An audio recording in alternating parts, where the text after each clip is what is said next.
বিশেষ করে যাদের মাধ্যমে মাহফিলটা নিয়েছিলাম কোরআনের প্রচারের জন্য, আপনাদের এলাকার সন্তান, প্রশাসনের দায়িত্বে আছে উনি জনাব কসির উদ্দিন ভাই, মঞ্চে বসা বন্ধুবর মাওলানা আবু তালিব হাশেমি, সামনে বসা মুসলমান ভাইরা, পর্দার আড়ালের সম্মানিতা মা এবং বোনেরা, প্রশাসনের ভাইরা, আপনারা পোস্টারে যে সমস্ত নাম দিয়েছেন এই নামগুলো দোয়া করার জন্য বলেছি। অনেকে হয়তো ভাবছে যে এটা জামাত ইসলামের অনুষ্ঠান, আমাদের যাবার দরকার নেই। না, এটা জামাত ইসলামের অনুষ্ঠান নয়, এটা কোরআনের অনুষ্ঠান। কোরআনে কারিমকে শুধু জামাত ইসলাম শিবিরের জন্যে বলেন? আপনি যদি আল্লাহকে বিশ্বাস করে থাকেন, মরণের পরে এ কোরআন আপনার জন্যও কাজে লাগবে। সুতরাং দল, মত, জাতি, বর্ণ, ধর্ম নির্বিশেষে সবার জন্য হাদা বায়ানুল লিন্নাস হুদাল লিন্নাস, মানুষ পদবাচ্যে যারা বিবেচিত তাদের জন্য আল্লাহ কোরআন দিয়েছেন। সুতরাং দল মত নির্বিশেষে যারা এসেছি আজকের এই আলোচনায়, খুশি হয়ে বলছি আলহামদুলিল্লাহ। কথা বন্ধ করেন, কথা বন্ধ করেন।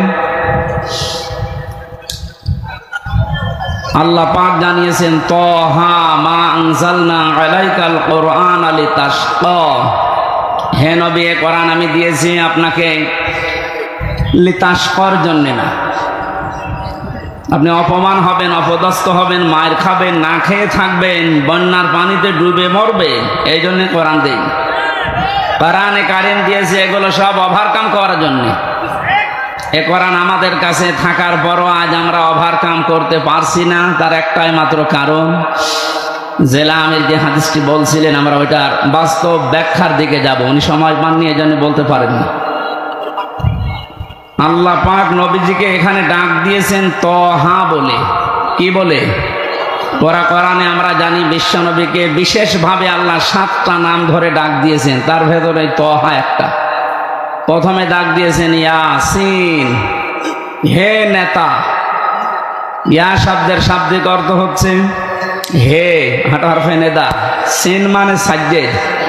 তাফসিরে কাবির আল্লামা ফখরউদ্দিন রাজি রহমতুল্লাহ আলাইহি উনি ইয়াসিন শব্দের ব্যাখ্যা করতে গিয়ে 5টি বিষয় নিয়ে এসেছেন। তিনি বলেন সিন মানে সাজ্জেদুল আলামিন, সিন মানে সাজ্জেদুল বাশার, সিন মানে সাজ্জেদুল কাউনাইন, সিন মানে সাজ্জেদুল আম্বিয়া, সিন মানে সাজ্জেদুল মুরসালিন। আমরা অনেকেই এখানে জানি হাদিসটা যে সূরা ইয়াসিন যদি কেউ একবার তেলাওয়াত করে 10 খতম কোরআন শরীফ পড়ার সওয়াব হয়। এটা আমরা জানি কিনা? কখন হবে? প্রত্যেকটি অক্ষরে মাস্ট বি 10টা করে নাকি আপনি পাবেন। এদের ভেতরে 83টা শিক্ষা আছে, এগুলো আপনার জীবনে তো থাকা লাগবে। তার প্রথম শিক্ষায় আল্লাহ দিয়েছেন ইয়াসিন, আল্লাহর ঘোষণা দেওয়া নেতা এ পৃথিবীতে একজন, তার নাম মুহাম্মাদুর রাসূলুল্লাহ সাল্লাল্লাহু আলাইহি ওয়াসাল্লাম। সুতরাং আপনি যদি বাংলাদেশ সহ বিশ্বের 228টা রাষ্ট্র এখন চলছে স্বাধীন পরাধীন মিলে,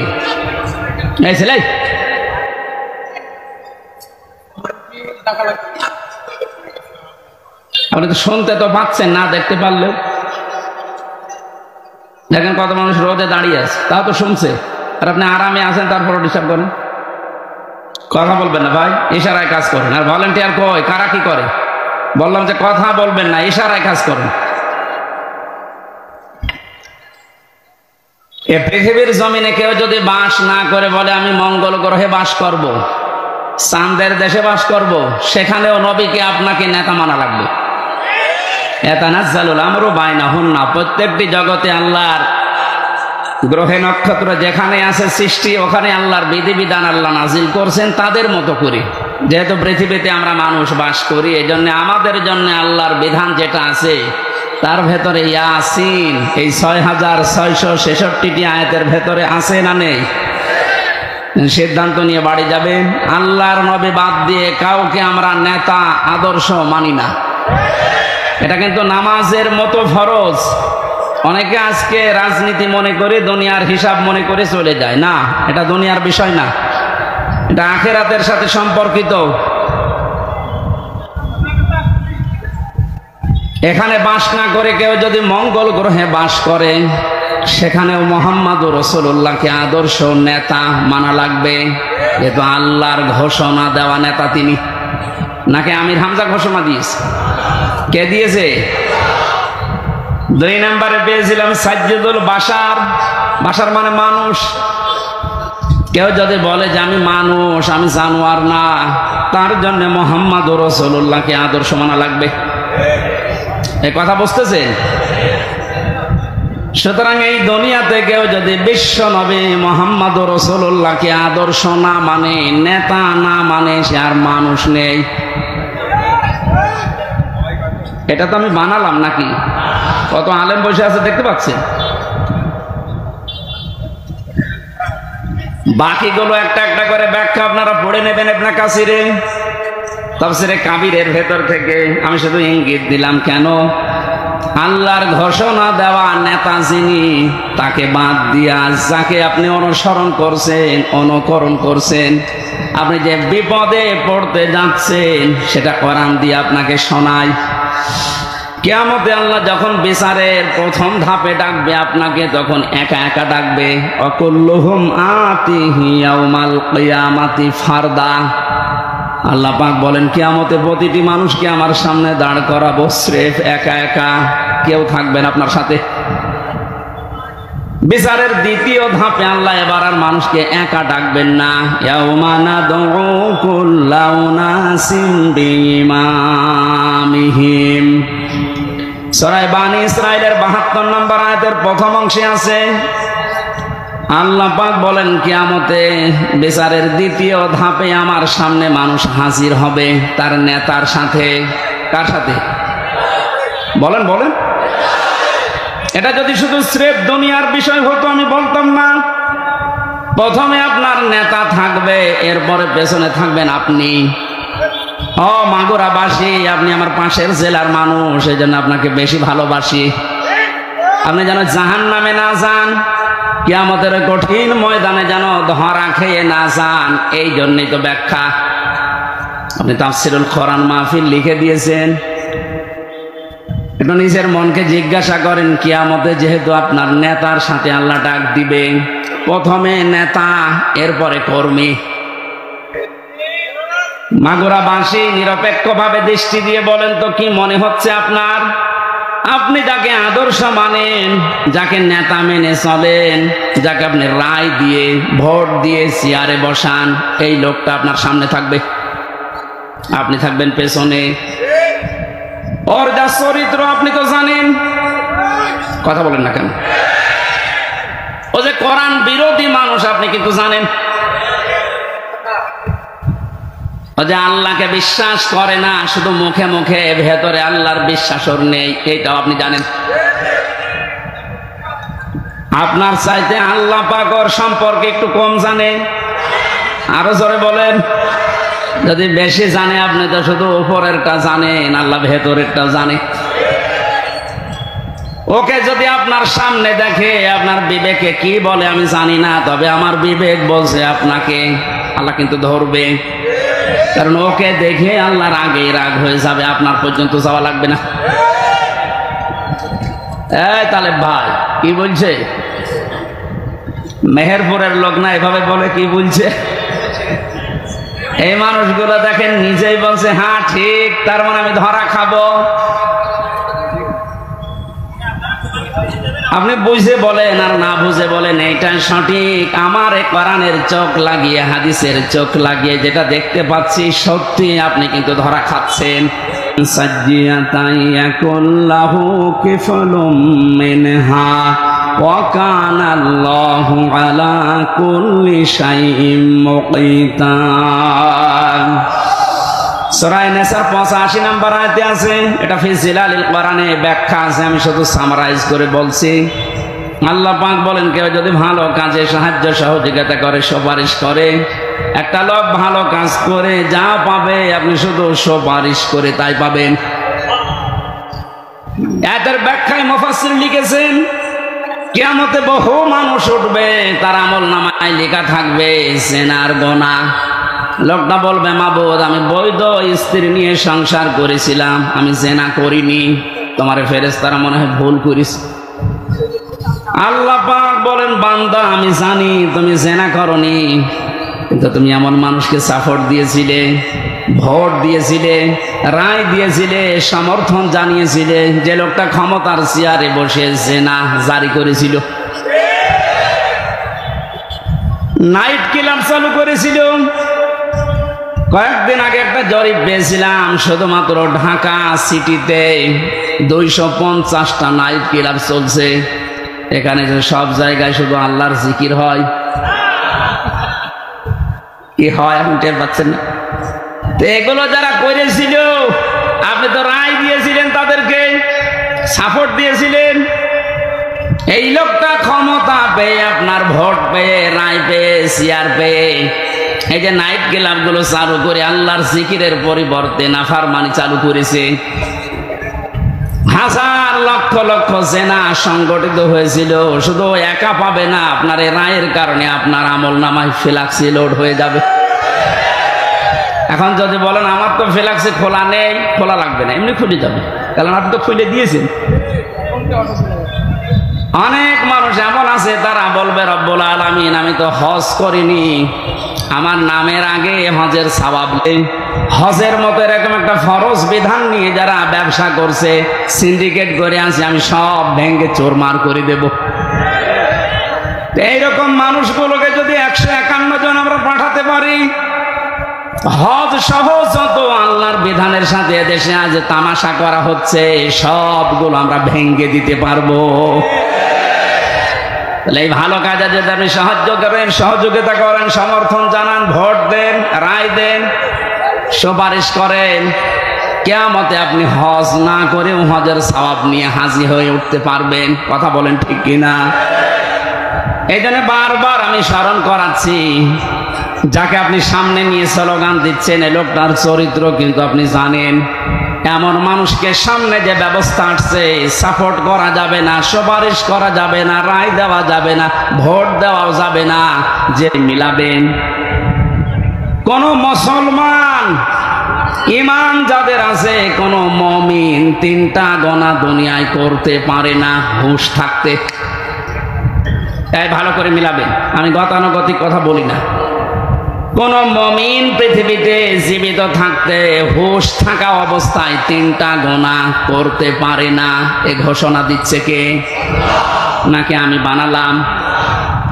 এবার আল্লাহর ঘোষণা শোনেন, ওয়াল্লাযীনা লা ইয়াদউনা মা'আল্লাহি ইলাহান আখারা ওয়া লা ইয়াকতুলুনান নাফসাল্লাতী হারামাল্লাহু ইল্লা বিল হক ওয়া লা ইয়াজনুন। আল্লাহ পাক বলেন, 1 নম্বরে তারা আল্লাহ বাদে অন্য কাউকে ডাকতে পারে না। এই ছেলে, মাথা খারাপ আপনার? তার কেটে দেন তো সব। এখান থেকে বুঝবে না, বাইরে যে বলবো হুজুর রাজনীতি করিস। এটা কি রাজনীতি করছি? আল্লাহ বাদে অন্য কাউকে যারা ডাকছে, কোন মুমিন এ ডাক দিতে পারে না। আজ কয়েকদিন ধরে একটা ভিডিও চোখে পড়ছে, জালেমরা তো বিদায় নিয়েছে আমরা দেখতে পাচ্ছি, কিন্তু বাংলাদেশে এখন নব্য অনেকেই মুনাফিকের আচরণ আরম্ভ করেছে। আল্লাহর ঘোষণা ছিল কি? কোন মুমিন পৃথিবীতে 3টা গোনা করতে পারে না, করলে সে আর মুমিন থাকে না। 1 নম্বরে আল্লাহর সাথে অন্য কাউকে আপনি ডাকতে পারবেন না। ভিডিওতে দেখলাম একজন, এদেশে অনেক বড় দায়িত্বে আছে, আমি নাম নিলাম না, উনি গৌতম বুদ্ধের প্রশংসা করছে। আল্লাহ বাদে অন্য কাউকে ডাকায় যেহেতু জায়েজ নেই, সেহেতু ওই জায়গায় আপনি যা বললেন আপনার ঈমান নেই। মুমিন হিসাবে আপনি যা করলেন আপনার ঈমান নষ্ট হয়ে গেছে। এরকম মানুষ যদি সামনে আসে, আপনি কোনোদিন আপনার রায়, সমর্থন, সুপারিশ, ভোট দিতে পারবেন? তাহলে কাফেরকে দেওয়া হবে। 2 নম্বরে, ওয়ালা ইয়াকতুলুনান নাফসাল্লাতী হারামাল্লাহু ইল্লা বিল হক। এই পৃথিবীর ময়দানে আল্লাহর ঘোষণা দেওয়া ব্যতীত আপনি কাউকে অন্যায়ভাবে হত্যা করতে পারবেন না। অথচ এই 5 তারিখের আগ পর্যন্ত আপনি তাকান, ন্যায় অন্যায় কোথায় পেয়েছেন? আমার সামনে কুষ্টিয়াতে 14 জন মানুষকে শহীদ করে দেওয়া হয়েছে। এই হত্যার সাথে টপ টু বটন একেবারে উপরের নির্দেশ, যত মানুষ জড়িত এরা একটা আর মুসলমান মুমিন নেই, বিপরীতটা হয়ে গেছে। এরা যদি সামনে আসে কোনোদিন সুপারিশ করবেন, রায় দেবেন, ভোট দেবেন, সমর্থন জানাবেন। 3 নম্বরে ওয়ালা ইয়াজনুন, মুমিন কখনো সজ্ঞানে স্বেচ্ছায় হুঁশ থাকার পর জিনা করতে পারে না। কিন্তু বাস্তবতা আমরা পুরো উল্টা দেখেছি এই 17 বছর। এত বড় দরবেশ, ওর ফেরেশতা দেখেছেন, মানুষের বউ জোর করে নিয়ে সংসার চালিয়েছে। জোরে বলেন নাউজুবিল্লাহ। কোরআনে কারিমের সূরা ফুরকানের আয়াত অনুযায়ী এই 3টা গুনাহ কোনো মুমিন করতে পারে না। সুতরাং যারা করছেন আপনারা মুমিন নেই। আর দেশে 96% মুসলমান কোনোদিন আপনাদেরকে সাপোর্টও করতে পারে না। আমি আশা করছি আপনি কথা মেনে নেবেন, কারণ এটা আমার নিজের কথা না, আল্লাহর বক্তব্য। আমি শুধু অ্যাডভার্টাইজ করলাম। কথা বলেন না কেন? মানবেন কিনা আপনার বিবেককে জিজ্ঞাসা করেন। নবীকে যে আল্লাহ 7টা নামে ডাক দিলেন, তার প্রথম নাম যেহেতু ইয়াসিন ছিল, ইয়াসিনের 2 নাম্বার অর্থ হচ্ছে সাজ্জিদুল বাশার। মানুষ হিসাবে দাবি করলে আপনাকে মুহাম্মাদুর রাসূলুল্লাহ মাস্ট বি, তাকে আদর্শ নেতা মানাই লাগবে। কেউ যদি না মানেন, আলাদাবুল মুফরাদের বর্ণনা, দুনিয়ায় যাদের আদর্শ, যাদের নেতা মুহাম্মাদুর রাসূলুল্লাহ ছিল না, এই মানুষটা মরণের পরে বিনা হিসাবে বিনা বিচারে জাহান্নামী। এটা আমি মানালাম। হ্যাঁ, এবার আসেন যে কথাটা বোঝানোর জন্য এতক্ষণ বারবার এদিক ওদিকে যাচ্ছি, খুব খেয়াল করেন। মুহাম্মাদুর রাসূলুল্লাহ সাল্লাল্লাহু আলাইহি ওয়াসাল্লাম এখন নেই, আছে? বলেন না কেন? উনি যে আমাদের আদর্শ, আমার নেতা, উনি তো নেই। আমি এখন দেখে মেনে চলবো কি করে? কোরআনে কারীম জানিয়েছে, ইয়া আইয়ুহাল্লাযীনা আমানু আতিউল্লাহা ওয়া আতিউর রাসূলা ওয়া উলিল আমরি মিনকুম ইলা আখিরি আয়াত। সূরা নিসা 5 নম্বর পারার 6 নম্বর পৃষ্ঠা 9 নম্বর লাইনের 59 নম্বর আয়াতে আছে। এটা ফি জিলালিল কোরআনে পাবেন। আল্লাহ ডাক দিয়েছেন, হে ঈমানদারেরা, আমি আল্লাহর আনুগত্য করো, আমার রাসূলের আনুগত্য করো, আর তোমাদের ভেতরে যারা উলিল আমর নেতৃত্ব দেয়, নেতা যারা, তাদের মেনে চলো। এ আদেশ মানা নফল না ফরজ? আরো জোরে বলেন। নামাজ যেভাবে ফরজ মনে করে পড়েন, এই আয়াতটাও মেনে নেওয়া লাগবে ঠিক ওইভাবে ফরজ মনে করে।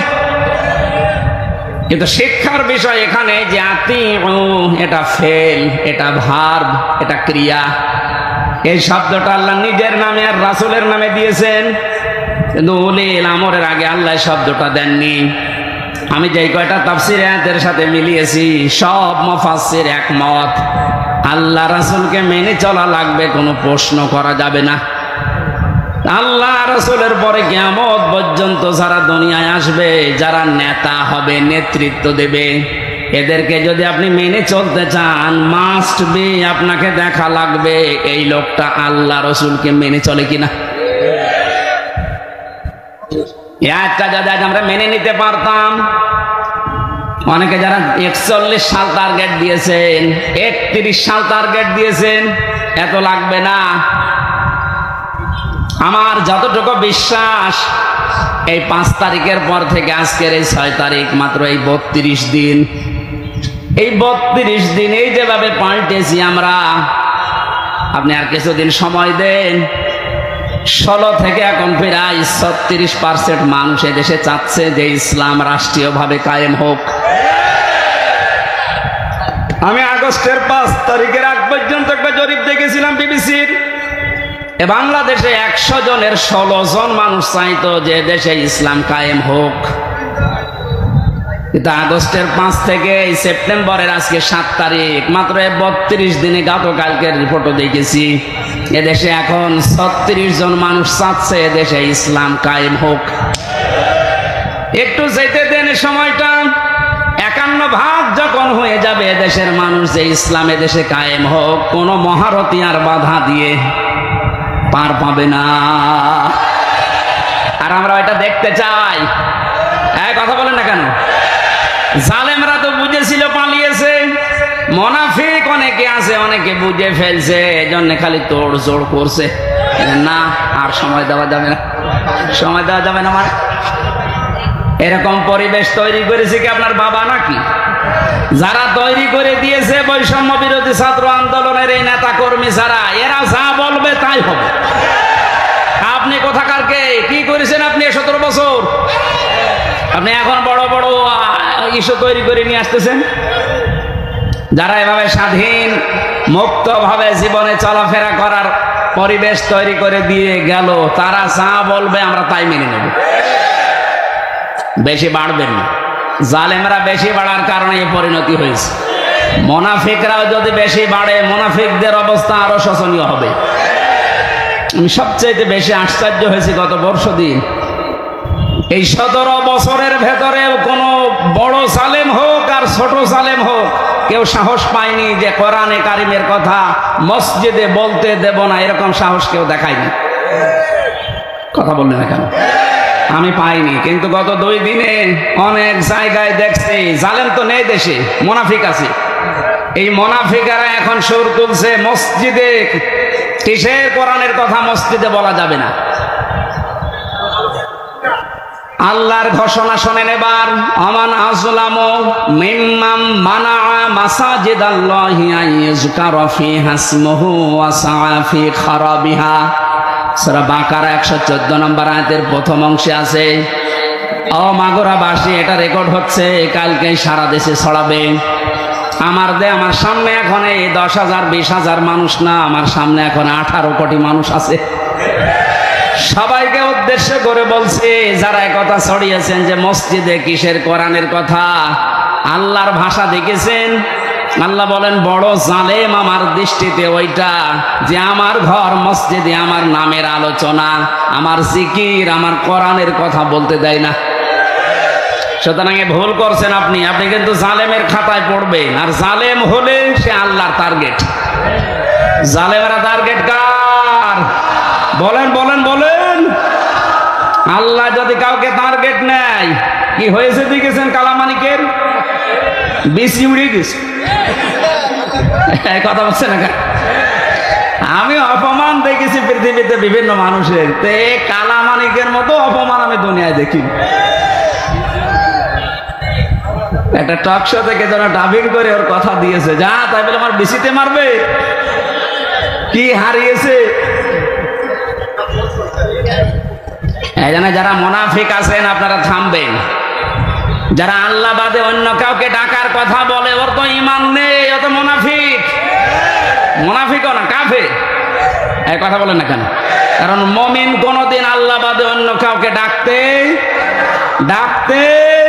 হ্যাঁ, অন্য ধর্মের যারা আছে তাদের দেবতাকে ডাকবে, কোনো অসুবিধা নেই, ডাকুক, আরো ব্যবস্থা করে দেওয়া লাগবে। কিন্তু আপনি মুসলিম নাম নিয়ে আল্লাহর পাশাপাশি অন্য কাউকে ডাকবেন, আপনার ঈমান থাকবে না, আপনি বেঈমান হয়ে গেছেন। আজ কিছু মানুষ এই যে 96% মুসলমান বাদ দিয়ে বাকি থাকে, আর দেশে অন্য ধর্মের কয় ভাগ? 4 ভাগ। বলেন বলেন। এই 4 ভাগ মানুষকে নিজেদের পক্ষে রাখার জন্য, আন্তর্জাতিকভাবে বিভিন্ন মহলকে এটা দেখানোর জন্য ঈমান পর্যন্ত অনেকে বিক্রি করে দিচ্ছে। আমি নিচে নামলাম না, আপনি বোঝার যদি বুঝে নিন।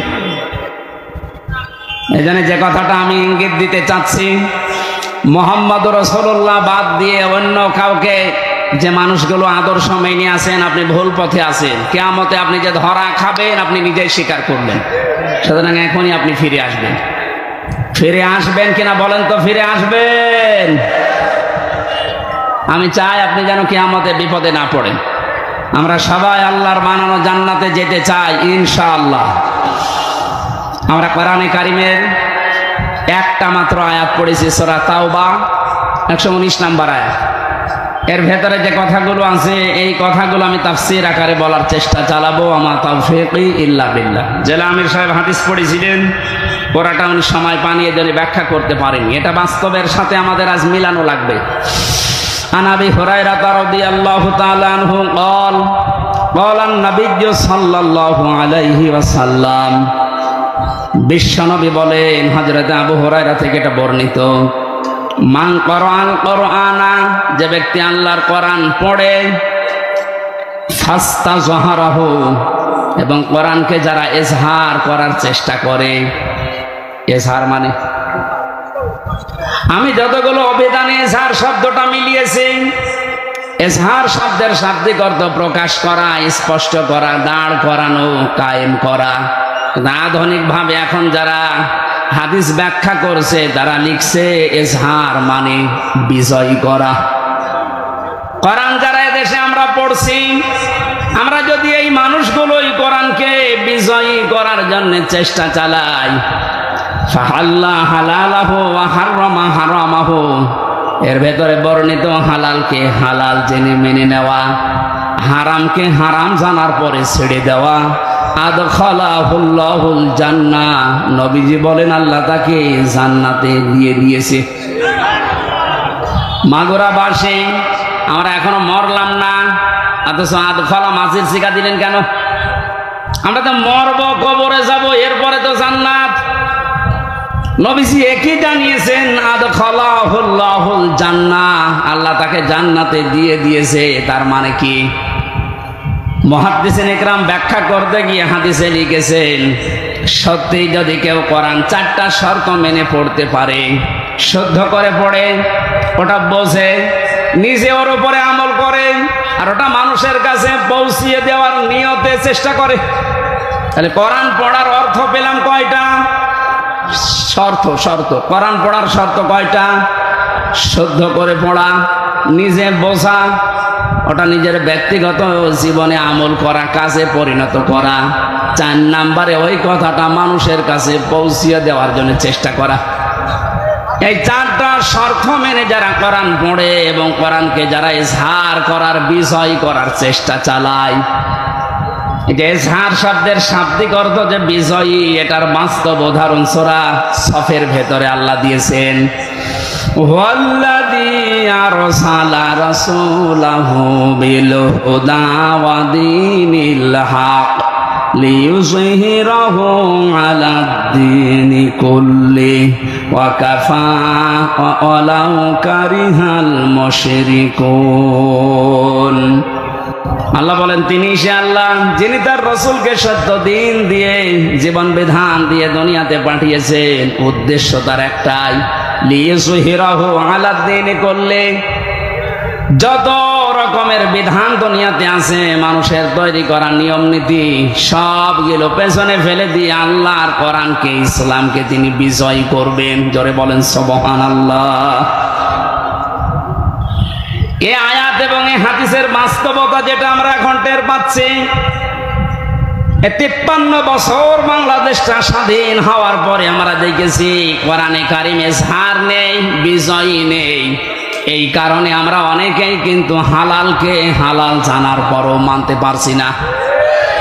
দেশে এরকম জায়গা নেই, কথা বলেন। হারামকে হারাম জানার পরও আমরা ছেড়ে দিতে পারছি না। ঘুষ দিয়ে চাকরি করা হালাল না হারাম?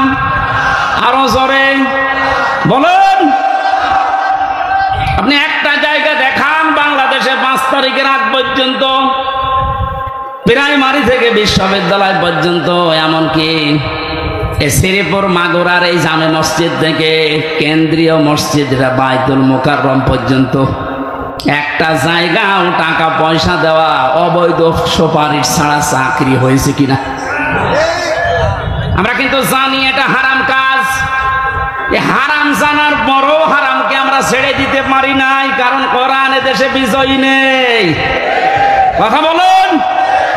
আর হারামকে হারাম জানার পরে যদি ছেড়ে দিতে চান, কোরআনকে বিজয় করার দরকার নেই।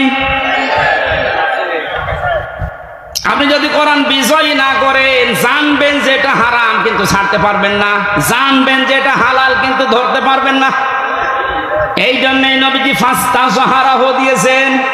কোরআন পড়ার পরে যারা একে বিজয় করার চেষ্টা চালাবে, যদি বিজয় হয়ে যায়, আপনি হালালকে হালাল জানার পরে মেনে নিতে পারবেন, হারামকে হারাম জানার পরে আপনি ছেড়ে দিতে পারবেন। তখন বাংলাদেশটা এমন হয়ে যাবে, মনে হবে যেন আপনি মিনি জান্নাতে আছেন। ওই পরিবেশ আমাদের সামনে দরকার নেই। আরো জোরে বলেন। 53 বছর তো দেখলাম, আমি দেখিনি, এই যে মুরব্বী বসে আছে ওনারা দেখেছে। বাবা এ দেশটা চালিয়েছিল, কেমন চালিয়েছে, দুর্ভিক্ষ পর্যন্ত চলে এসেছিল। কথা বললেন না কেন? অনেকের স্বামী চালিয়েছিল, আমরা দেখি, আমি দেখি নাই, এ মুরব্বীরা দেখেছে। চাচা চালিয়েছিল 9 বছর, সে যেভাবেই হোক। বউ চালিয়েছে, ভাবিও চালিয়েছে, সবার এখন শেষ। এখন মাত্র বাকি আছে আল্লাহর এই কোরআন দিয়ে দেশটা চললে কেমন দেখা যায়, এটা দেখতে বাকি আছে। কারা কারা দেখতে চান যে কোরআন দিয়ে দেশ চলো? এই আন্দাজে হাত তুলবেন না, এটা কিন্তু ওয়াদা করছেন আল্লাহর সাথে। এ কোরআন দিয়ে বাংলাদেশের 56,000 বর্গ মাইল চলুক, এটা তো রাজনীতি। এটা রাজনীতি। এটা যদি কেউ রাজনীতি মনে করেন, হ্যাঁ এইটা আমার রাজনীতি, আমরা চাই আল্লাহর বানানো বিধান দিয়ে আমাদের দেশ চলুক, তাহলে এটা মিনি জান্নাত হয়ে যাবে। বৈষম্য বিরোধী ছাত্র আন্দোলনে যে 9 দফা দাবি ছিল, এই বৈষম্যের কারণে আজ হাজারো মানুষ তার কাঙ্ক্ষিত জায়গায় যেতে পারেনি। বিশ্ববিদ্যালয় থেকে যারা পাশ করে যে কোনো সাবজেক্টে, যারা ফার্স্ট ক্লাস ফার্স্ট হয়, তাদেরকে ওই বিভাগে শিক্ষক হিসাবে রেখে দেওয়ার নিয়ম। এই যে সাক্ষী আছে, জিজ্ঞাসা করেন। অথচ আমাদের এই ইউনিভার্সিটি সহ যত বিশ্ববিদ্যালয় বাংলাদেশে আছে, তাকান বৈষম্য এমন জায়গায় যে পৌঁছিয়েছে। ফার্স্ট ক্লাস ফার্স্ট দ্বারা ওর পেছনের ব্যাকগ্রাউন্ড যেহেতু আল্লাহর বিধান মেনে চলে, এজন্য ওখানে দেওয়া যাবে না। দিয়েছে 70 রোল নাম্বার যার তারে দিয়েছে। ও তো এমনি অপদার্থ, ও চেয়ারে বসলে চেয়ার আরো নাপাক করবে না। এক ছাত্র এসে হেড স্যারকে বলছে, স্যার হয় ছুটি দেন, নাই আমি গেলাম। মানে হেড স্যার তাকিয়ে দেখে ও ব্যাগ খাতা বই কলম যেভাবে নিয়ে পজিশনে দাঁড়িয়ে আছে, ও ছুটি দিলেও যাবে, না দিলেও পালাবে। এদিকে তার রোল নাম্বার কত? বলছে স্যার 82। 82 মানে ক্লাসে ছেলে মেয়ে কয়টা? 82টা।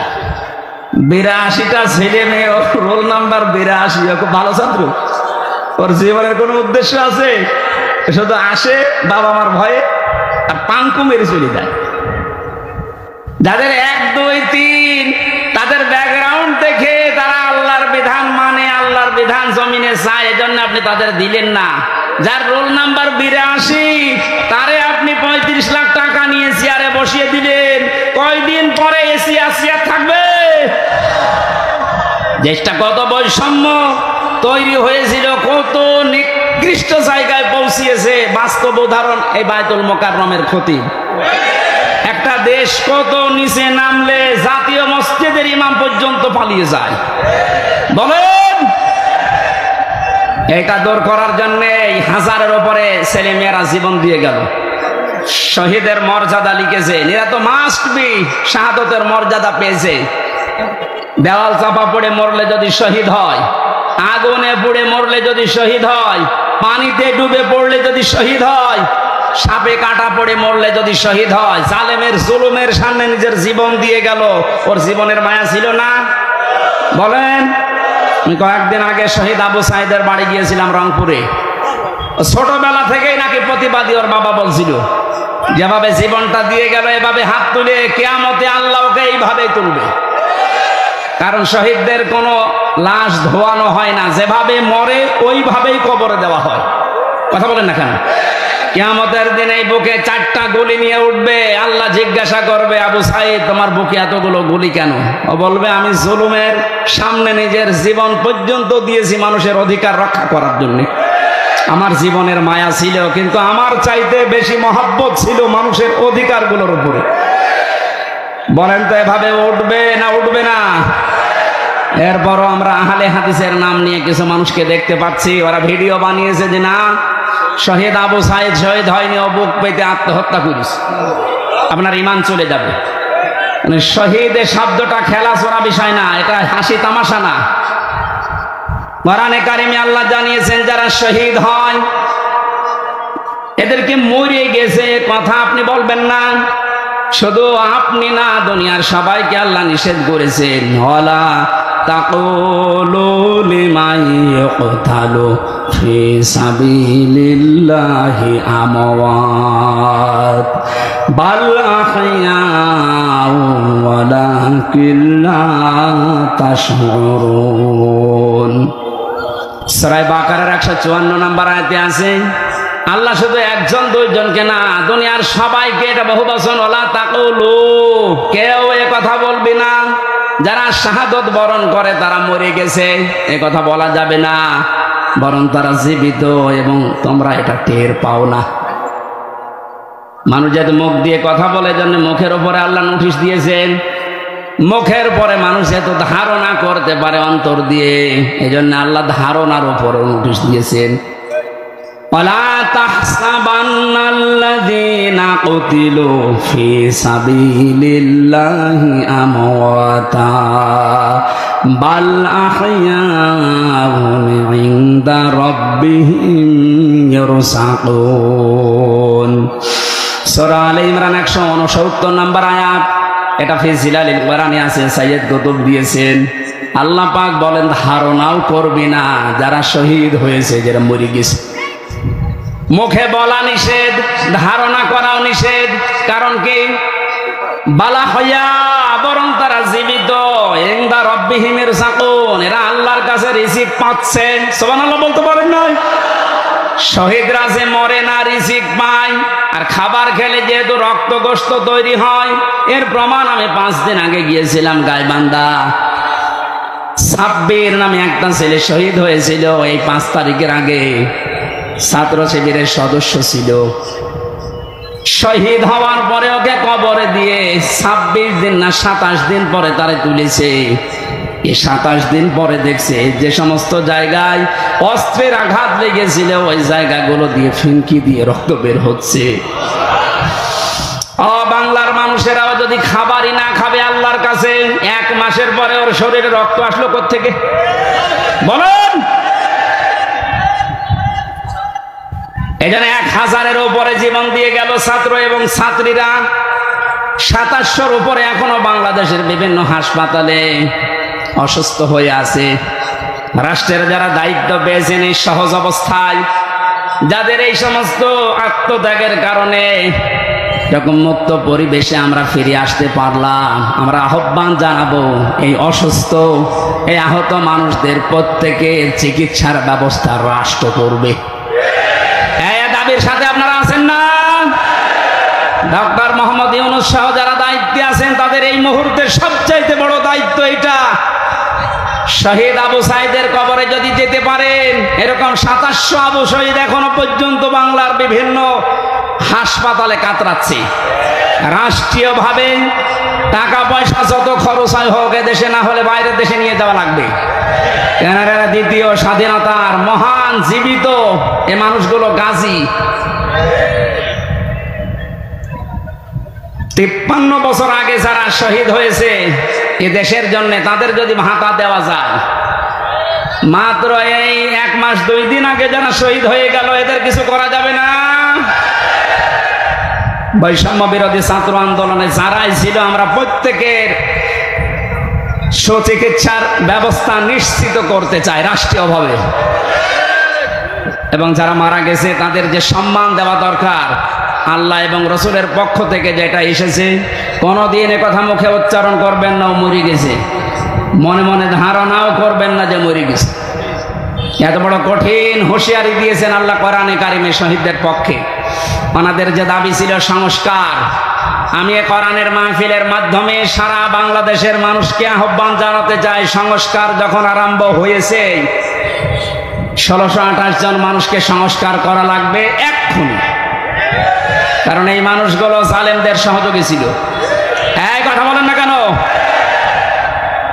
1628 জন মানুষ আপনি তালিকা করেন, দেখবেন এরা সবগুলো জালেমের প্রত্যক্ষ সহযোগী ছিল। জালেমের একাই এই জুলুম করা সম্ভব ছিল না, এদেরকে সাথে নিয়ে করেছিল। এদেরকে নেওয়ার কারণে এদের এই বিভাগগুলো পর্যন্ত আজ মানুষের কাছে ঘৃণিত। এই যে পুলিশ, সব কি খারাপ? এই মাত্র কয়েকটা কোলাঙ্গারের কারণে আজ পুলিশ প্রশাসনের উপরে মানুষের এত রাগ। আমার বাড়ির নিচতলায় পুলিশ ভাড়া ছিল, 5 তারিখের পরে সকালে যেয়ে দেখছে ঘর তালা মারা। ওদের কোথায় গেছে আল্লাহ জানে, আর জানে, আর আসতেছে না। এই বাহিনীর উপরে আবার আস্থা ফেরানোর জন্য ওনারা চেষ্টা চালাচ্ছে। সবাই খারাপ না, যেই কয়জনের কারণে এই যে হারুন 3 ইঞ্চি, ওরা আসলেই 3 ইঞ্চি করা লাগবে। এই গোপালগঞ্জের মনিরুল কাউন্টার টেরোরিজমে ছিল, আসাদুজ্জামান, ডিসি মান্নান, আমি নাম ধরে বলছি কারণ এগুলোর দ্বারা আমি নিজে অত্যাচারিত হয়েছি। এই মাদারীপুর ট্যাকের হাটের আমার মামলার আয়ু আজ আমি মিজানুর রহমান, আমারে ধরার পরে আমার বাবার কাছ থেকে 10 লক্ষ টাকা নিয়েছে, বলেছে নাই 100টা মামলা দেবে। আমার বাবা গ্রাম্য মানুষ, সঙ্গে সঙ্গে 8 লাখ টাকা দিয়ে দিয়েছে। যে সমস্ত জায়গাতে ধার করেছিল ওই ধারগুলো এখন আমার শোধ দেওয়া লাগে। কয়েকদিন আগে আমার যত মামলা ছিল আদালত সবগুলো ঢিসমিস করে দিয়েছে। আদালত মামলা দেখে বলছে আমি কি দিয়ে বিচার করব, এর কোনো মাল নেই। আমি মনে হয় বলতে গেলাম যে স্যার আপনি তো এই 3 বছরও দায়িত্বে ছিলেন, এই মামলাটা আমার সিএমএন কোর্ট, জজ কোর্ট, হাইকোর্ট সহ প্রায় 31 থেকে 32 বার উঠেছে, আপনি তো দেননি। এখন বলবে যে আমার হাত বাঁধা ছিল, এখন তো হাত খোলা। এখন হাত খোলা না? আমরা চাই সারা দেশের যেখানে যেখানে হাত বাঁধা ছিল কারো হাত আর বাঁধা থাকবে না। সংস্কার যখন চলছে সবার হাত যেন খুলে যায়। কথা বলেন ঠিক কিনা? জালেমদের দোসর যেগুলো আছে সবগুলো পাল্টান, না এগুলো নতুন নতুন ইস্যু তৈরি করবে। সংখ্যালঘু নাম নিয়ে ওরা মানুষকে লাগিয়েছিল, কিন্তু হালে পানি নেয়নি। এক কথা বলছেন এখন। এরপরে প্রধান বিচারপতিকে দিয়ে একটা কু করার চেষ্টা করেছিল, ছাত্র জনতা রুখে দিয়েছে, পারে নাই, আবার লাগিয়েছে আনসারদের। আনসারদেরও হয়নি, কারণ 42,000 আনসার নিয়োগ হয়েছে এই দেশে, তার 32,000 সর্বপালি। আমরা যে 63টা জেলার মানুষ, আমরা কি ঘাস কাটছি? এই জন্য তো কোনো বাহিনী আর আসে নাই, প্রথমে এসেছে প্রথমে আনসার, কারণ সবই ওইটা। এটা দিয়েও যখন হাতে হালে পানি নেয়নি তখন লাগিয়েছে ডাক্তারদের, এটাও পারে নাই। গার্মেন্টসের শ্রমিকদেরকে লাগাবে সামনে। সব গোপন সংবাদ যাদেরকে দিয়ে ষড়যন্ত্র করে আল্লাহ সব ফাঁস করে দিচ্ছে। আমার মনে হয় জালেমদের যা চরিত্র, আর ওরা যেভাবে উপর থেকে কথা শুনতেছে, আপা আপনি ঘাবড়াবেন না, আপনি ঘাবড়ালে আমরা নরম হয়ে যাই। ওদের যা চরিত্র এ দেশের মানুষ আসলে জানে। দেখেন গোয়ালন্দ ঘাটের বেশ্যাদেরকে কয়েকদিন পর নামাবে। এত নিম্ন কথা আমি বলতাম না, কারণ ওদের চরিত্র তো এইটাই। হ্যাঁ, কথা বলেন না কেন?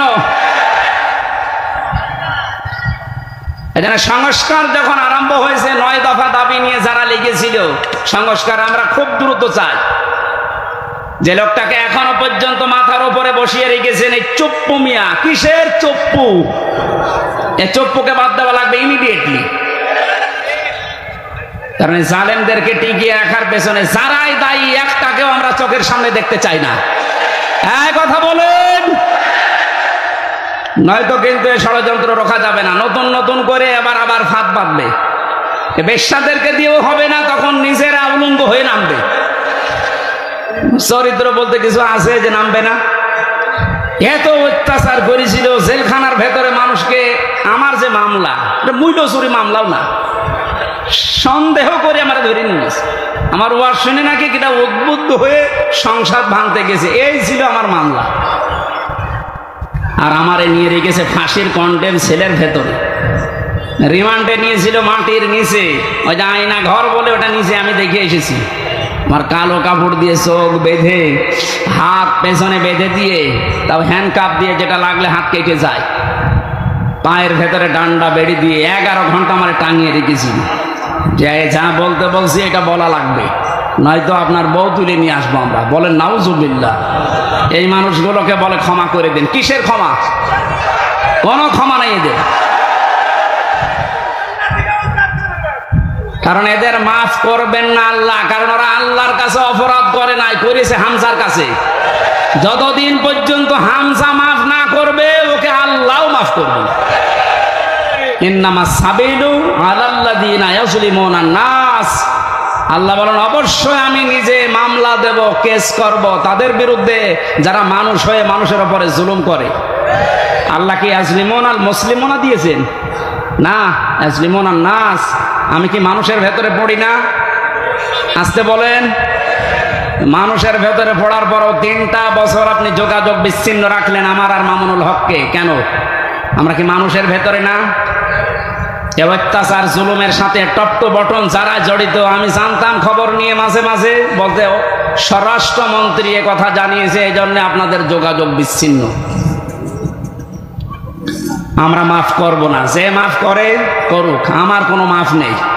কারণ এদের কারণে আমার ছোট মেয়েটা এখনো পর্যন্ত আমার চেনে না। বাড়িতে গেলেও মনে করে এরকম হুজুর বহু আসে, এও এক হুজুর। এই 3 বছরে তো আমার বন্ধু বান্ধব আমার যারা আছে, এই যে আমার বন্ধু, এরা বহু এই 3 বছরে গিয়েছে দেখা করার জন্য। আমার ছোট মেয়ে মনে করে ওই রকমই এক তালেব আসতেছে। আমি যে ওর বাবা, আমার চেনেই না। কত দুঃখ আমার ভেতরে, বলেন তো আপনি কোন কারণে এটা করলেন? বলে আমার কি অপরাধ যে আমার পালানো লাগলো? কি অপরাধ? এদিকে আসেন, আপনাকে আমি আয়না ঘরে ব্যারিস্টার আরমানের মতো 8 বছর না 8 দিন শুধু রেখে দেব। যদি আপনার কষ্ট না হয় আপনাকে আবার আমরা ফেরত নিয়ে আসবো। আসেন। আপনি ধারণা করেন যে কি করেছি, কি করেন নাকি? আপনার করার আর কিছু বাকি আছে? বাংলাদেশের 18 কোটি মানুষ যদি আপনাদেরকে মাফ করে দেয়, ব্যারিস্টার আরমানের বউ জীবনও মাফ করবে না। আমান আজমির নাম শোনেননি? একটা ব্রিগেডিয়ার জেনারেল, সেনাপ্রধান হওয়ার সব যোগ্যতা তার ভেতরে ছিল, আর তাকে 8-9 বছর মাটির নিচে কবরের ছেলে রেখে দিয়েছে। আপনি কি মানুষ? আর এরপরও বলে আমার কি অপরাধ? কি অপরাধ যদি দেখতে চান আসেন, আপনাকে আমরা হাতে কলমে দেখাচ্ছি। জালেম যারা, এই জালেমদের সংস্কার এই মুহূর্তে আমরা আহ্বান জানাচ্ছি, যারা দায়িত্বে আছেন, কোনো দেরি করা যাবে না। খুব তাড়াতাড়ি ছাত্র জনতার এইটাই আসল উদ্দেশ্য ছিল যে আমরা সংস্কার চাই। এখন আবার নতুন করে অনেক জালেম মুনাফিক যারা, এরা আবার এই বৈষম্য আরম্ভ করেছে। এই সংস্কারকে যারা রুখে দিতে চাচ্ছে, যে সমস্ত জায়গায় সংস্কার হওয়ার দরকার 5 তারিখের পর থেকে অনেক জায়গায় আরম্ভ হয়েছিল, এই মুনাফিকরা আবার ওই জায়গাগুলো চালু করেছে। এমন এমন জায়গায় টোল নেওয়া আরম্ভ করছে, কিয়ামত পর্যন্ত মনে হয় টোল নিয়েই যাবে। অথচ ওই ব্রিজের টোল নেওয়া আরো 80 বছর আগে বন্ধ করার দরকার ছিল। কথা বলে না কেন? এরকম সব জায়গায় আমরা এখন দেখতে পাচ্ছি আবার এই জালেম তো আর নেই, মুনাফিকরা আবার এই মাথা ছাড়া দিয়ে উঠতেছে। এখানেও সংস্কার করা দরকার। কারো বাবার জন্য দেশটা আমরা এভাবে মুক্ত করি নাই, যার জন্য করেছি, যার রহমতে দয়ায় তার বিধান দিয়ে আমরা এই দেশটা চালাতে চাই ইনশাআল্লাহ। আমরা যেন গজবে না পড়ি, বিপদে না পড়ি, মুসিবতে না পড়ি, বিশ্ব যেন আমাদের দিকে ভালো নজরে তাকায়, সেই কথাগুলো আজকের তেলাওয়াতকৃত আয়াত সূরা তাওবার 119 নম্বর আয়াতে আছে। আপনাদের কষ্ট হচ্ছে? জবান খুলে এবার কোরআন থেকে শোনার জন্য পড়েন। আউযু বিল্লাহি মিনাশ শাইতানির রাজিম। বিসমিল্লাহির রহমানির রহিম। ইয়া আইয়ুহাল্লাযীনা আমানুত্তাকুল্লাহা ওয়া কুনু মা'আস সাদিকিন।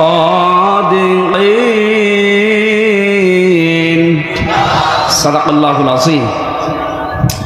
সূরা তাওবার নামকরণ, ঐতিহাসিক প্রেক্ষাপট, শানে নজুল, বাস্তব কিছু কথা মাতৃভাষায় বলা, এরপরে ব্যাখ্যা দেওয়া বাস্তব সংক্রান্ত, 5 নম্বরে মূল শিক্ষা নিয়ে আমরা বাড়ি যাব। এরকম 5টা বিষয় ছিল তাফসীরে ইবনে কাসিরের ভেতরে। আমরা সবগুলো করতে গেলে আযান দিয়ে দেবে, জন্য তাড়াতাড়ি করছি। নামকরণের ভেতরে তাওবা শব্দটা আছে, এই জন্যে সূরার নাম তাওবা। 2 নম্বরে আমরা মাতৃভাষায় অর্থ করছি, হে ঈমানদারেরা আল্লাহকে ভয় করো, সত্যবাদী যারা তাদের সাথে থাকো। এ নির্দেশ কার? আয়াতের ভেতরে আমরা 3টা বিষয় পেয়েছি। আমার ভাইরা, আল্লাহ রাব্বুল আলামিন জানিয়েছেন, ইয়া আইয়ুহাল্লাযীনা আমানু। মুফাসসির বলেন, আল্লাহ যখন শুধু ঈমানদারকে ডাক দেন তখন তার কুদরতি হাত এভাবে উঁচা করে আদরের সাথে ডাকে, হে আমার ঈমানদারেরা। কারণ ঈমানদার ছাড়া পৃথিবীতে যত বেঈমান আছে এরা সৃষ্টি জগতের ভেতরে সবচাইতে বড় আল্লাহর কাছে নিকৃষ্ট। জোরে বলেন নাউজুবিল্লাহ। জীবনে কিছুই যদি আপনি না পান, জুলুম, অত্যাচার, নির্যাতনের স্টিম রোলার সহ্য করেছেন, তারপরও ঈমান ছাড়েননি, আপনি কিন্তু আল্লাহর কাছে উলাইকা হুম খায়রুল বারিয়া, সৃষ্টি জগতের আপনি শ্রেষ্ঠ একটা সৃষ্টি। জোরে বলেন সুবহানাল্লাহ। সিস্টেম অপর পৃষ্ঠায় আছে, কোন মানুষ যদি ঈমান না আনে, যত বড় জায়গায় থাক, আল্লাহর দৃষ্টিতে উলাইকা হুম শাররুল বারিয়া, এরা আল্লাহর কাছে সবচাইতে বড় নিকৃষ্ট সৃষ্টি। জোরে বলেন নাউজুবিল্লাহ। আমরা যেহেতু ঈমান আনতে পেরেছি, বড় সম্পদ আমাদের কাছে আছে। এবার আয়াতের পরবর্তী 2টা বিষয় মেনে নিতে পারলে যত রকমের বিপদ আপদ বাধা বিপত্তি সামনে আসার কথা সবগুলো আল্লাহ নিজের পক্ষ থেকে দূর করে দেবেন। কোরআনে কারিমে আয়াতের ব্যাখ্যায় পেয়েছি আমি, ওয়াজাহিদু ফিল্লাহি হাক্কা জিহাদি হুয়া জিতাবাকুম ওয়া মা জাআলা আলাইকুম ফিদ-দীনি মিন হারাজ, ইলা আখিরি আয়াত। সূরা হাজর 78 নম্বর আয়াতের মাঝের অংশে আছে, আল্লাহ পাক বলেন, যেভাবে চেষ্টা করা দরকার, সাধনা করা দরকার, জিহাদ করা দরকার, আমি আল্লাহর জন্য ওইভাবেই চালাও। তোমাদেরকে আমি আল্লাহ নির্বাচিত করেছি। ও মাগুরাবাসী, এই যে এজেতেবা মানে নির্বাচিত করা, মনোনীত করা। নির্বাচিত করেন কে? আরো জোরে বলেন। তাহলে নির্বাচিত করা লাগে যার মাধ্যমে, তার নাম নির্বাচন। নির্বাচন করেই মানুষ নির্বাচিত হয়। অথচ 17 বছরের ভেতরে নির্বাচন কি আমরা দেখেই নাই। যারা নির্বাচিত হয়েছে নির্বাচন ছাড়া, এরা সব বৈধ না অবৈধ? কথা বলছেন? নির্বাচনের মাধ্যমে নির্বাচিত হওয়া লাগে। আমরা তো নির্বাচিতই হতে পারি নাই নির্বাচনের মাধ্যমে, নির্বাচন ছাড়াই আমরা নির্বাচিত হয়ে গেছি। সুতরাং দেশে যারাই দায়িত্বে ছিল এতদিন, একটাও বৈধ না, সবগুলো অবৈধ। হ্যাঁ, এখানে হুয়ার ফাইল, জামালার ফাইল আল্লাহ নিজে। আল্লাহ পাক বলেন, আমি যেহেতু নিজে নির্বাচিত করি লক্ষ লক্ষ নবীর উম্মত থেকে তোমাদেরকে, তোমাদের ভেতরে আবার যাদের ঈমান আছে আমি তাদেরকে কিন্তু আসল ভাবে নির্বাচিত করেছি। বহু নবী পর্যন্ত চেয়েছিল মুহাম্মদ রাসূলুল্লাহর উম্মত হবে, কিন্তু তারা পারে নাই। আমি আল্লাহ তাদেরকে নির্বাচিত করি নাই। হযরতে মুসা আলাইহিস সালাম তিনি চেয়েছিলেন, আল্লাহ তুমি নবী বানিয়েছো, খুশি আছি। নবী না বানিয়ে যদি মুহাম্মদ রাসূলুল্লাহর উম্মত আমাকে বানাতে, আমি খুশি থাকতাম। আল্লাহ পাক যেহেতু তাকে নির্বাচিত করেননি, এজন্য তিনি নির্বাচিত হয়ে দুনিয়াতে আর আসবেন না উম্মত হয়ে। একজনকে করেছিলেন, তিনি হযরতে ঈসা নবী। তাকে আল্লাহ পাঠাবে ঠিক, কিন্তু নবী করে না, উম্মত করে। আমরা সেই পর্যায়ে আছি, এই নবীর উম্মত আমরা নির্বাচিত। এরপরে আবার আমাদের ভেতরে আছে ঈমান। আল্লাহ পাক বলেন ঈমানের উপরে থাকতে গিয়ে, আল্লাহর পথে যদি টিকে থাকতে গিয়ে বিপদ আপদ মুসিবত যন্ত্রণা দুঃখ এগুলো আসে, আমি আল্লাহ ওয়ামা জাআলা আলাইকুম ফিদ্দীনি মিন হারাজ, জাআলার ফাইল বা কর্তা সরাসরি আল্লাহ।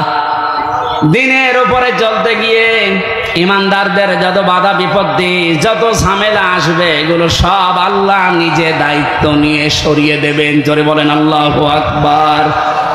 এটার বাস্তব আমরা কিন্তু দেখতে পাচ্ছি। এখন 5 তারিখে আমার মনে হয় আল্লাহ তা আয়াতটা কার্যকার করে দিয়েছে বাংলাদেশে। কত রকমের বাধা বিপত্তি, কত রকমের পাহাড় পাথর আমাদের উপরে ছিল, বুকের উপরে আল্লাহ নিজে দায়িত্ব নিয়ে সব ঘন্টার ভেতরে পাল্টিয়ে দিয়েছে। এমন এমন পাথর আমরা মোড়ে মোড়ে দেখেছিলাম। 1:30 মিনিটে যখন ঘোষণা হয়ে গেল যে পালিয়ে যাচ্ছে, বিকাল 5টা বাজতে বাজতে সারা দেশের কোন জায়গায় আর পাথর পেলাম না। কুষ্টিয়ার মোড়ে যে পাথরটা ছিল বিকাল 5টা বাজতে বাজতে মাটির সাথে মিশিয়ে দিয়েছে বাংলার জনগণ। কত হাজার কোটি টাকা খরচ করে বাংলার এই 64 জেলা 560টা থানার উপরে আপনি এগুলো বানিয়েছিলেন। এই টাকাগুলো দিয়ে যদি আপনি রাষ্ট্রের কাজে লাগাতেন, যার জন্য এগুলো করলেন একটাও তো কাজে লাগে না, সব মাটিতে শুয়ে আছে। এখন টাকাগুলো আপনার বাবার টাকা ছিল না, টাকা ছিল জনগণের। এটা জালা, এর ফাইল যেহেতু আল্লাহ নিজে করতেন, আমার মনে হয় আল্লাহ নিজে এই পাথরটা দায়িত্ব নিয়ে সরিয়ে আমাদের বুককে হালকা করে দিয়েছে। আলাম নাশরাহ লাকা সাদরাকা ওয়া ওয়াদানা আনকা বিজরাক আল্লাযী আনকাযা যাহরাক। আল্লাহ পাক বলেন, হে নবী, আমি আপনার বক্ষকে উন্মুক্ত করিনি, আপনার পিঠের উপরে যে বোঝা আছিল এই বোঝাটাকে আমি আল্লাহ নামাইনি। আমার মনে হচ্ছে আয়াতগুলো আল্লাহ 1500 বছর আগে না, 5 তারিখে সব নাযিল করিস। কোরআনের পাখি সেই 15 বছর আগে ঘোষণা দিয়ে গিয়েছিল এমন একটা কালো গাঢ় অন্ধকার রাত আমাদের উপরে আসতেছে। মক্ষম ভাবে যদি মোকাবেলা করতে না পারি, সক্ষম ভাবে, তাহলে সুবহে সাদিক হওয়া বড় অসম্ভব। আল্লাহ নিজে দায়িত্ব নিয়ে সুবহে সাদিক আমাদের মাঝে এনে দিয়েছেন। এজন্য আমরা যারা ঈমানদার, কোনো ভয় নেই, কোনো চিন্তা নেই। ঈমানদারদের ভয় চিন্তা আল্লাহ নিজের পক্ষ থেকে দূর করে দেয়। এর বাস্তব প্রমাণ শহীদ মীর কাশেম আলী। আমাকে এক কারারক্ষী বলছিল, হামজা ভাই, এই লোকটার যেদিন ফাঁসি হবে মাত্র 3 ঘন্টা বাকি আছে। আমি বললাম, স্যার আপনার ফাঁসি হবে 3 ঘন্টা, আপনি এবার প্রস্তুতি নেন। শহীদ মীর কাশেম আলী কারারক্ষী কুতুবউদ্দিন, এই যে রাজবাড়ি বাড়ি, আমার বলছে, হুজুর শেষ পর্যন্ত আমারে ডাক দিয়ে বলে, ভাই আমি ঘুমিয়ে গেলাম, 2 ঘন্টা পরে আমারে ডাক দেবেন। দেখলাম ঠিক ঘুমিয়ে গেছে। 2 ঘন্টা পরে ওনারে ডাকলাম রাত 9টায়, যেহেতু 10টায় একে ওনার ফাঁসি। ওঠার পরে গোসল করে অজু করার পরে 2 রাকাত নামাজ আদায় করলেন। এশার নামাজ শেষ করে 2 রাকাত নামাজ আদায় করে আমারে বলছে, কারারক্ষী ভাই জাল্লাদ শাহজাহানকে ডাক দেন, আমি রেডি হয়ে গেছি। কারারক্ষী আমারে বলছে, আমির হামজা ভাই, আমার মনে হচ্ছে উনি শ্বশুর বাড়ি যাওয়ার জন্য ব্যস্ত, অথচ মাত্র আর 1 ঘন্টা আছে। ও বাংলার মুসলমানের, আপনার কি মনে হয় এই কঠিন পরিস্থিতিতে, অথচ তার ছেলেটা গুম হয়ে আছে, ব্যারিস্টার আরমান, তার স্ত্রী অসুস্থ হয়ে আছে, তার দলের লোক হাজার হাজার পালিয়ে বেড়াচ্ছে, জেল খাটতেছে, 24 ঘন্টা তার দলীয় লোকজন আতঙ্কে আছে। এই অবস্থায় সে বলছে, আমি 2 ঘন্টা ঘুমিয়ে নিলাম, আমারে ডেকে দেন। আপনি বলেন তো ওই সময় কি ঘুম আসার কথা? কেন ঘুম এসেছে? কারারক্ষী বলছিল, ভাই ওনার ঘুম আসলো কি করে, আমার এখনো মাথায় ধরে না। আমি বললাম, আমার ধরেছে।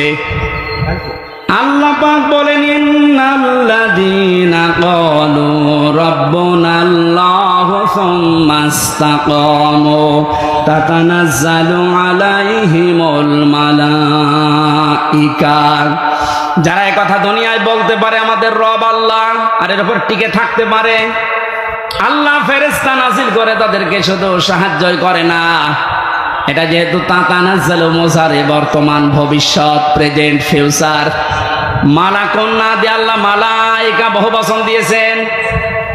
যারা আল্লাহকে রব বলার পরে সত্যিই টিকে থাকতে পারে ইখলাসের সাথে তাওয়াক্কুল করে, মাস্ট বি আল্লাহর ওয়াদা আল্লাহ পূরণ করবেই, তাদের জন্য ফেরেশতা আল্লাহ নাজিল করবেই। ফেরেশতাদের এসেছিল তার প্রমাণ, আল্লাহ তাখাফু ওয়ালা তাহজানু, ফেরেশতারা বলতে থাকে কোনো ভয় পাবেন না, কোনো চিন্তা নেই। কিসের ভয়, কিসের চিন্তা? তাফসীরে ফি জিলালিল কোরআন সাইয়্যিদ কুতুব লিখেছেন, আমাকে যখন ফাঁসি দেওয়া হয়, যে ইমাম এসেছিল কালেমা পড়াতে, আমি ডাক দিয়ে বললাম আপনি আমাকে কালেমা পড়াবেন, এর জন্য রাষ্ট্র আপনাকে বেতন দেবে, অথচ এই কালেমার দাওয়াত দেওয়ার কারণে আজ আমাকে ফাঁসি দেওয়া হচ্ছে। সুতরাং ইমাম ভালো করে শোনেন, আপনার কালেমা আর আমার কালেমা এক কালেমা না। আল্লাহ তাখাফু ওয়ালা তাহজানু, সাইয়্যিদ কুতুব আয়াতের ব্যাখ্যায় তিনি লিখেছেন, ফেরেশতা যখন কানের কাছে এসে বলতে থাকে কোনো ভয় নেই, কোনো চিন্তা নেই, আপনার ছেলে মেয়ের জন্যে, আপনার দলের লোকের জন্যে, ব্যবসা প্রতিষ্ঠানের জন্য আপনার চিন্তা আসতে পারে, ভয় হতে পারে, আল্লাহ নিজে ওইগুলোর দায়িত্ব তার কুদরতি হাতে তুলে নিয়েছে। মাগুরার মুসলমানেরা, আমার তো 100% বিশ্বাস হচ্ছে শহীদ মীর কাসেম আলী 3 ঘন্টা ফাঁসি, এরপরে 3 ঘন্টা পরে যার ফাঁসি হবে, 2 ঘন্টা যেহেতু ঘুমিয়েছে, অবশ্যই মাস্ট বি ফেরেশতা ওনার কানের কাছে কিছু শুনিয়েছিল, নাই তো ঘুম আসার কথা না। আমার তো কোনো চিন্তা টেনশন ছিল না, তারপর আমার ঘুম আসতো নাই 3 বছর। আর যার মাত্র 3 ঘন্টা পরে দুনিয়া থেকে বিদায় নেবে, তার ঘুম আসে কি করে? আপনার শুনতে যত সহজ মনে হচ্ছে, বিষয়টা অত সহজ না। ওই জায়গায় যদি আপনি পতিত হতেন, বুঝতেন যে বাস্তবতা কত কঠিন। কিন্তু ওরা এমন সহজ করে নিয়েছে। আল্লাতি কুনতুম তুআদুন, ফেরেশতা বলে চিন্তা করবেন না, আল্লাহ তো সব দায়িত্ব নিয়ে নিয়েছে। ওই জান্নাতের সুসংবাদ নিয়ে এসেছি, ওয়া আবশিরু বিল জান্নাতিল্লাতি কুনতুম তুআদুন, ওই জান্নাতের সুসংবাদ গ্রহণ করেন, যে জান্নাতের ওয়াদা আল্লাহ নিজে আপনার সাথে করেছেন। জোরে বলেন সুবহানাল্লাহ। বাংলার মুসলমান, আমাদের কোনো পুঁজি নেই, একটা পুঁজি আমাদের আছে, আমরা ইমানদার। আরো জোরে বলেন, এটা দুনিয়ার সবচেয়ে বড় পুঁজি আমাদের। ইমানদারকে আল্লাহ বেশি ভালোবাসেন, এই জন্য ডাক দিয়েছেন ইত্তাকুল্লাহ, আমি আল্লাহকে ভয় করো। মুফাসসির যারা এখানে আছে, যারা আলেম আছে, কোন মানুষ যদি আমরা আল্লাহকে ভয় এ শব্দটা বাস্তবে দেখাতে পারি, দুনিয়ায় 9টা আর আখেরাতে 27টা উপকার আল্লাহ নিজে করবেন বলে কোরআনে ঘোষণা দিয়েছেন।